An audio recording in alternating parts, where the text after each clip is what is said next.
What I have for you in today's video is a look that's been really popular with my bridal clients for a few seasons now, and that is a shimmery eyelid look. A shimmery eyelid is not only great for weddings, but it's also amazing for red carpet events, music videos, beauty shoots, and this is just a really fun look to do. I'm going to show you one way I create a shimmery shadow look because there's actually tons of ways to do this, but I want to encourage you to make it your own, experiment with my techniques, and practice with your own products to see what you can create. I did want to touch on setting expectations with your clients, especially in bridal, when it comes to creating these shimmery looks. A lot of the inspirations I see from my clients are, of course, heavily retouched, or they're filtered with an AI filter from social media that amplifies the glitter or the sparkle of the eyeshadow. So how the shadow looks in the picture or video is not how it will look in real life. Or the eye or the model is directly lit. Think of a spotlight. So the shimmer or glitter of the shadow can look really amplified. So it's important to walk your client through this so you can set realistic expectations about what the eyeshadow looks like in person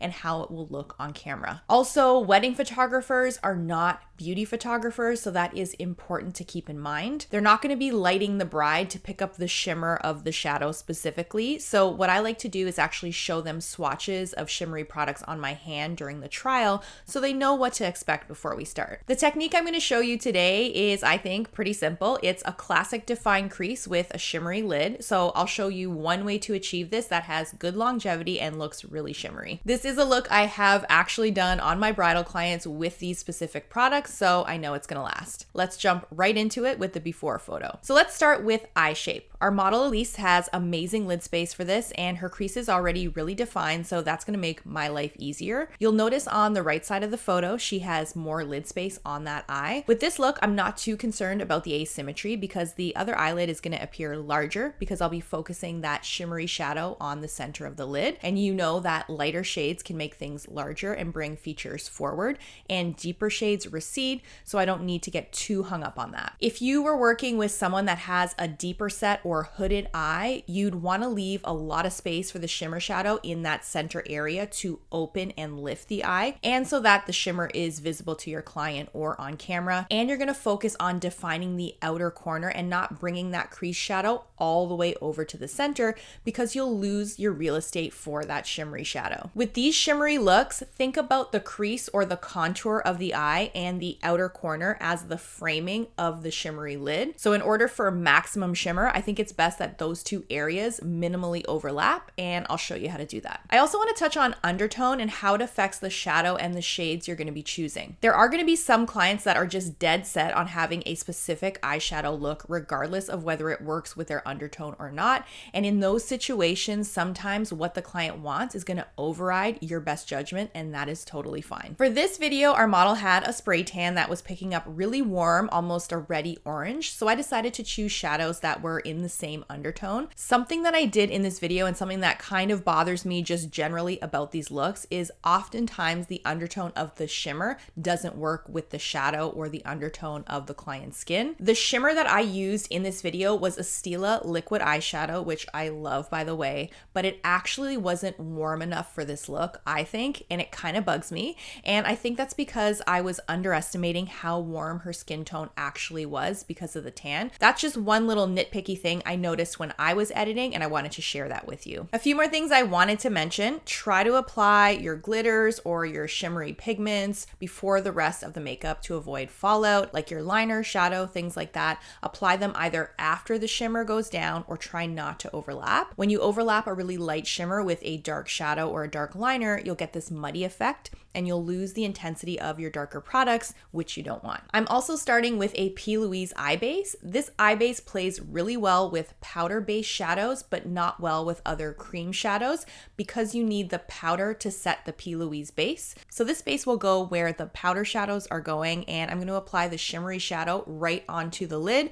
so there will be very little overlap. I am a really big fan of cream or liquid shimmery shadows. I think they're so much easier to apply. They really give you that reflective look, and they're also very quick to apply. And once again, I had to film this tutorial in a rush because there was some crazy stuff going going on at my studio on this day. So you are really getting to see some real life applications here. You'll see that I'm working very, very quickly. I do like to set my cream or liquid shimmery shadows with another powder shadow that is shimmery or a highlighter just for insurance. So if you're trying this, just remember you don't want to suffocate that beautiful cream or liquid shadow with a lot of powder. So use only what you need where you need it, and make sure the shimmer level of the powder shadow you're putting on top is kind of the same level as what's underneath. The Stila liquid shadow I'm using for this look is pretty much self-setting and long wearing once it sets, and it's not really going on top of anything else but the lid. So you're gonna see me use just a little bit of a highlighter on top to set it. Also remember to be aware of your color theory and don't layer products that have complementary undertones, or you're gonna get a dull, muddy result.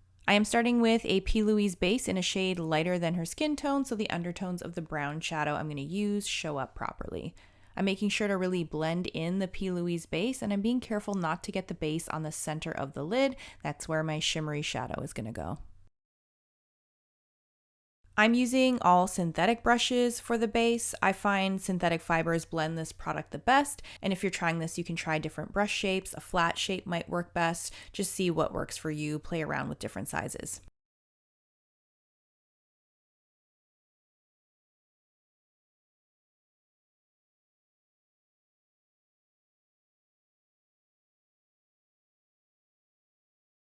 Now I'm going to contour the eye and start to lay down that frame for my shimmery shadow. I'm using a shadow color that is very close to her skin tone so I can get the shape right, and I like to do this as a blueprint for where I'm going to put everything, as opposed to just starting with a darker crease color right off the bat.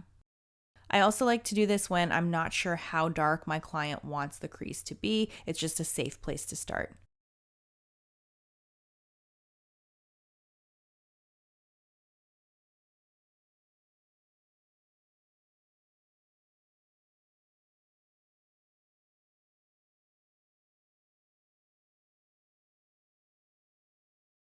Now I'm going to start to gradually deepen the crease and the outer corner of the lash line. And of course, I'm always making sure I blend everything really well.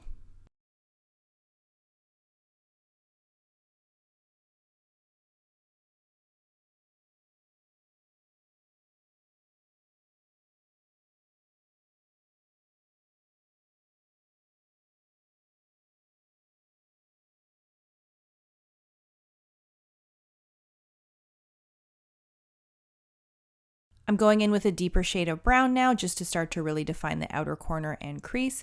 And this is definitely me working pretty rushed. I usually will have 2 to 3 brushes in my hand when I need to work quickly to save time, so I'm not going back and forth to my station. So if you see me on camera with a couple brushes in my hand, I'm working quickly.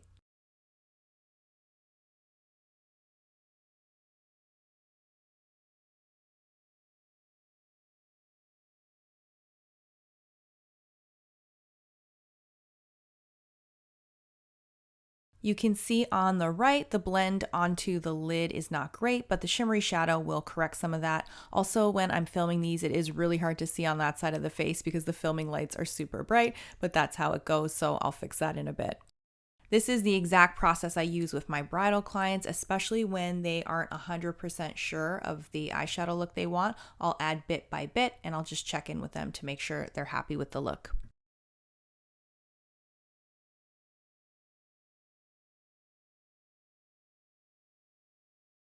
I'm going to clean up the lower lash line, and once I did this, I thought that the shape of the eyeshadow on the right side of the screen actually looked too angular, but I'm going to fix that after the foundation application.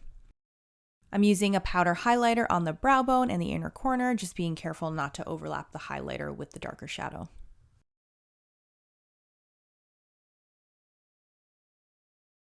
And now the best part, I'm applying the Stila liquid eyeshadow just on the lid, and you'll see me being very careful not to over apply and overlap the shimmer with the other shadow I put down. I do keep a second brush handy to blend the liquid quickly before it sets.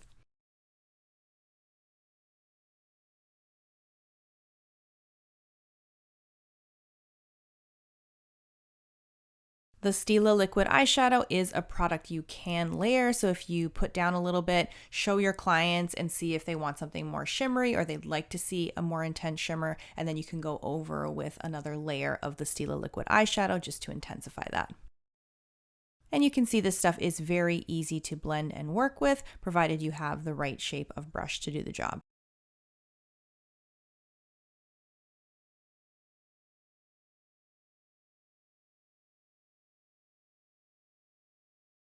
Now I'm setting the lid with a very fine powder highlighter. You can see that this really simple look makes the eye look nice and shimmery and defined.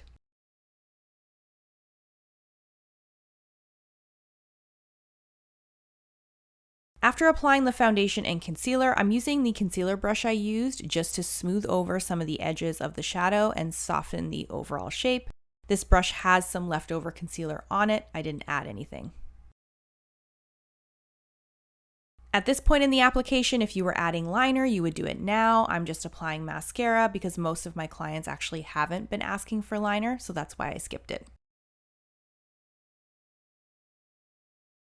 After getting the mascara on, I wanted to soften the shape of the shadow even more on that outer corner, so I'm using that same concealer brush to do that. I'm using lash clusters just on the outer corner, making sure they're in the right position. I wanted to use lash clusters because there is no liner for this look, and these blend into the natural lash line much more easily. And of course, I'm always making sure they are in the perfect position. You kind of have to with these lash clusters because there is nowhere to hide.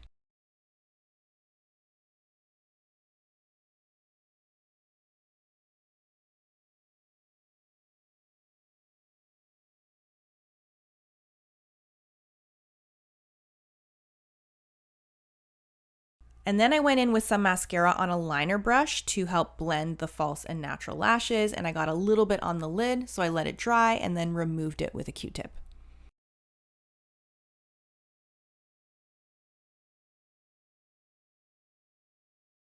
And here is the final look.